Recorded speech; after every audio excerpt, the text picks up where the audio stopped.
Bom, vamos falar então do uso de programas 3D nos processos de manufatura. Para a gente falar sobre isso, a gente tem que entender que desde o início da humanidade, desde a evolução da espécie humana, o homem vem tentando utilizar-se de ferramentas, de objetos que facilitem o seu trabalho, a sua vida, o seu processo evolutivo. Inicialmente, o que eram pedaços soltos de materiais passaram a ter um comportamento mais padronizado, a agir como se fosse um sistema padrão. E com isso ele passou a utilizar-se de ferramentas, associar materiais, inicialmente madeira, pedra, ossos, cipós, que foi evoluindo de forma que ele, mesmo esses materiais, ele passou a tentar criar métodos de produzi-los para que houvesse um padrão, um conhecimento do funcionamento desse material. Muito mais tempo depois, o homem começou a evoluir para a máquina a vapor, uma forma de obter energia maior do que ele era capaz de fazer individualmente, ou até em grupo. Não era difícil de imaginar que isso levasse, então, à Revolução Industrial, a produção em série daquilo que ele necessitava, a produzir com mais qualidade, a produzir com mais eficiência, com mais padrão, né, com menos dispêndio de energia, podendo atender a todos que necessitavam. Inclusive, não é à toa que é o momento de maior crescimento da população mundial, da humanidade. Até os dias de hoje, essa produção em série, essa linha de produção se mantém, ajustando, tendo as devidas adaptações para processos de produção, mas ainda se mantém. Até pouco tempo atrás, muitas dessas linhas de produção eram feitas por indivíduos, né, operários que iam checando a linha de produção uma a uma. E nós vamos ver que isso sofreu uma mudança muito grande nesses poucos anos para trás aí. De que forma? O que era uma peça desenhada, idealizada no papel, com as medidas, depois desenhada em 3 dimensões e passada para ser produzida por uma fábrica ou uma empresa qualquer, hoje passou a ser feito por um software. Inicialmente, o desenho, que era intuitivo, que era um desenho plano, hoje pode ser feito em 3D, com seu volume, centro de massa, suas percepções de dimensões, todas nessa realidade virtual, e transformada também numa impressão para que seja feita a sua realização. Mas também foi ultrapassado apenas essa barreira, esse limite. As peças começaram a tomar características mais complexas, terem mais desenvolturas, mais acabamentos, os programas começaram a ficar mais texturizados, permitindo peças muito mais sofisticadas, que podem ser levadas, inclusive, à impressão por parte desses softwares.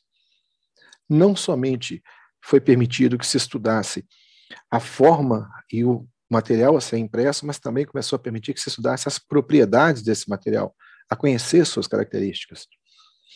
E com isso, peças muito mais complexas, com propriedades identificadas ponto a ponto, de acordo com o seu uso ou com o material com que terá contato, começaram a ser elaborados através de softwares cada vez mais interativos.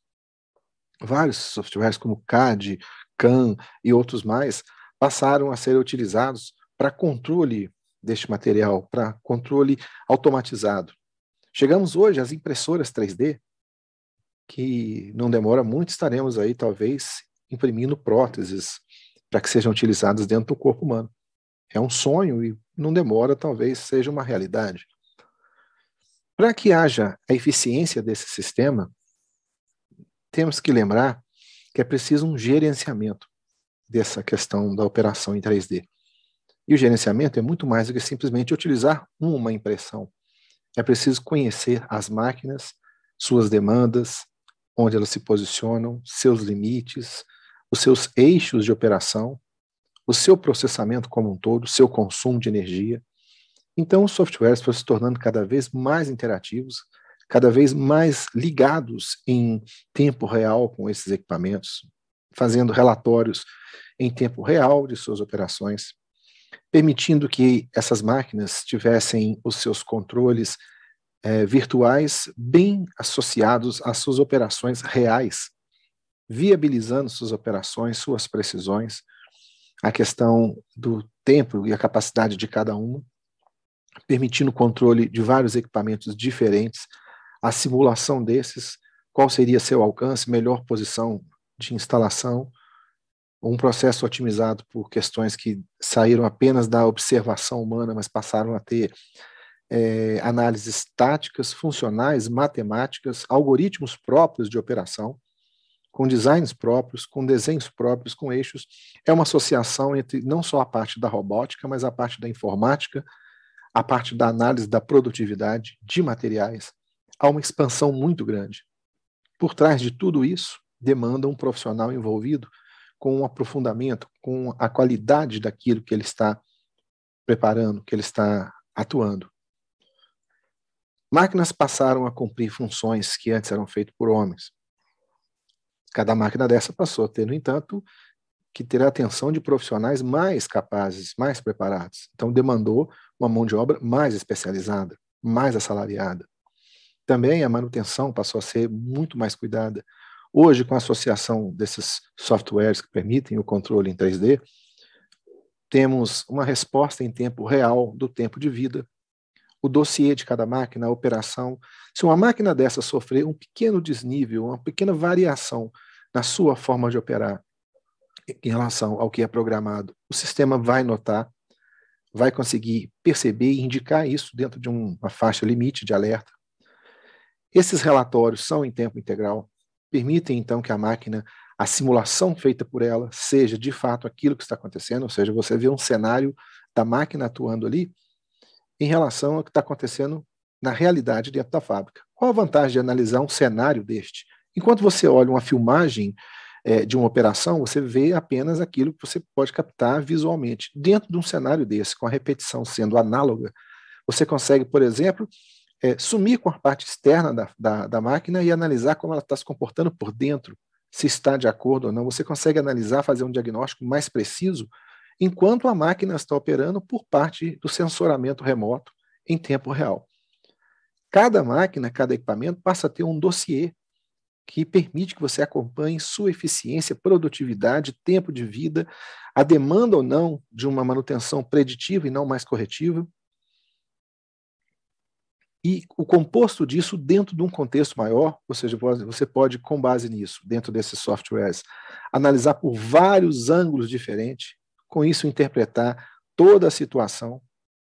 Inclusive, alguém pode otimizar o processo produtivo em função de propostas, pode simular antes de fazer.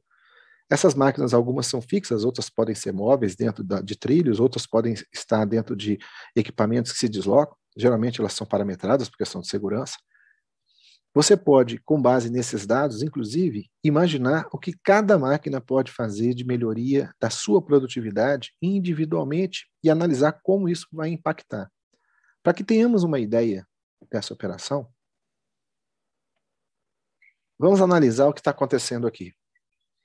A produção de uma linha direta de uma fábrica de automóveis.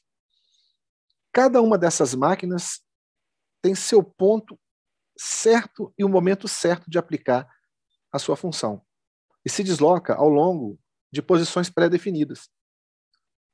Tudo que ela faz, todo o sistema é direcionado para um resultado previamente objetivado. Dessa forma, eu já sei o que aguardar como resultado final. Tudo que está acontecendo tem um objetivo principal, tem uma ação direcionada. E com isso eu posso esperar um produto de qualidade, porque automaticamente há um padrão nisso. Desde que o material alimentado como molde a ser trabalhado mantenha essa qualidade, o produto final também vai manter. Então eu tenho um desperdício menor, maior rendimento de energia, maior qualidade, menor desvio padrão dessa qualidade, então uma eficiência maior de produtividade, maior segurança no produto.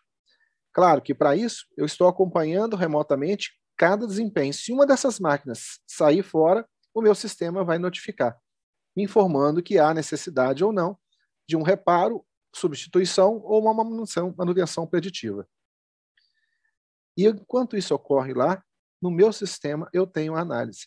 Inclusive eu posso acompanhar, através de sensores, se está chegando material novo, se vai sair material, se já está produzindo. O meu sistema me informa isso através da instalação de sensores nos pequenos veículos de transporte, permitindo que eu tenha um controle. E o meu dossiê vai acompanhando o tempo real que está acontecendo. Nesse caso também, aqui entra o sistema de controle BIM, porque aqui também eu faço um sensoramento de tudo que está acontecendo no processo de produção. Eu consigo perceber, inclusive, se eu tenho um determinado funcionário localizado. Como é que eu tenho isso? Através de pequenas chips instalados em crachás ou em pequenos botões anexados aos meus funcionários, eu posso saber se eles se encontram ou não perto de uma linha de produção, a ponto de criar uma situação de segurança, de prevenção, de cuidado, para que não seja acionado. O sistema não só automático, como o operador pode acompanhar, inclusive ter um relatório disso. Eu sei, por exemplo, se um funcionário abriu ou não, se entrou dentro de uma linha de produção, se ele está manuseando ou não o equipamento, onde ele está. Isso é uma forma de garantir a segurança, de saber onde dentro da minha fábrica de produção aquele funcionário está atuando naquele momento. É claro que aqui é uma simulação, então vai depender. Mas como é que eu sei se ele está pegando aquele equipamento naquela plataforma? Eu posso ter sensores de peso ligados à plataforma. Então, como eu sei a posição dele, se o peso está sendo descarregado ou não? Por exemplo, eu sei que ele pegou essa peça em algum lugar, ele não depositou em lugar nenhum, ou então ele está movendo essa peça. Aqui é uma simulação, é claro. Mas eu posso ter esse tipo de integração. E essa integração me permite saber como opera a minha fábrica e como está, inclusive, a segurança do meu funcionário. Esse tipo de manufatura, ela é muito comum. Ela tem 6 tipos de manufaturas. Uma se chama repetitiva, que é aquela que a gente faz a produção em massa, que vocês viram. A manufatura discreta, que são processos de projeto. Essa categoria envolve produtos altamente customizados, quer dizer, específicos, com início e fim definidos, né, com característica. O processo discreto é um ambiente altamente diversificado, geralmente o produto é único, quer dizer, você produz aquilo uma vez porque alguém encomendou. Nós temos a manufatura por oficina, né? Uma oficina é um processo de fabricação no qual a variedade de produto é personalizada, é produzido. A maior parte dos produtos fabricados, processos, exigem uma configuração exclusiva. Temos a manufatura contínua, geralmente é feita com materiais em pó, com volumes, ou seja, que usam um processo de 24 horas, ou seja, eu vou alimentando pó, gás ou líquido que vai sendo transformado em produto, enquanto a produção vai gerando, eu vou alimentando para mais materiais. Pode ser feito em lote, quando eu tenho uma manufatura específica, né? E a manufatura aditiva, que hoje em dia é feita com as impressoras 3D, como nós mostramos lá atrás, em que eu acrescento um material pronto para poder ser impresso. E nós temos uma evolução nisso, nós vamos ver para frente. Características da manufatura aditiva, por exemplo. O custo, né, permite peças que sejam produzidas com mais facilidade, complexidade. Peças complexas são mais fáceis, rapidez, sustentabilidade e customização. Eu posso fazer um produto de acordo com o que eu queira. Há um exemplo do que vai ser mostrado aqui. Esse é um processo que nós vamos ver de produção de sinterização a laser de peças metálicas, onde eu escolho a peça que eu quero, eu preparo o material para ser sinterizado, escolho então qual o material que vai ser, qual o formato, e camada por camada, um laser vai sinterizando esse pó metálico e produzindo a peça que eu desejo. É um processo que substitui a fundição, substitui a sinterização, produz uma quantidade maior de peça, com um desperdício muito menor, com uma rapidez maior, com a segurança maior, porque eu não tenho um ambiente nocivo, gasoso. Como é que é feito o processo? Eu preencho a cavidade com o material que eu preciso, o equipamento vem, reveste, olha só, revestiu em cima da plataforma, depois ele vem nivelando para tirar o excesso. Feito isso, ele se prepara que ele jogou fora. Agora o laser vem fazendo o acabamento onde precisa ser feito. E isso vai repetido até que toda a superfície, né, seja coberta e a peça seja integrada. Então, reparem na qualidade do que é feito. Com o tempo, camada por camada, a plataforma vai descendo e uma nova camada vai sendo preenchida e a precisão vai sendo executada. Ao fim, você tem a peça basicamente completa. É claro que é uma tecnologia cara, mas é uma tecnologia muito mais eficiente. Permite um resultado muito mais evidente da qualidade que eu preciso, né? E, por fim, eu tenho a peça terminada, onde eu faço a extração do excesso de material, que pode ser reaproveitado sem problema maior. Reparem bem. Depois que as peças estão prontas, eu aspiro o excesso do material do pó que eu utilizei, para garantir qualidade, claro.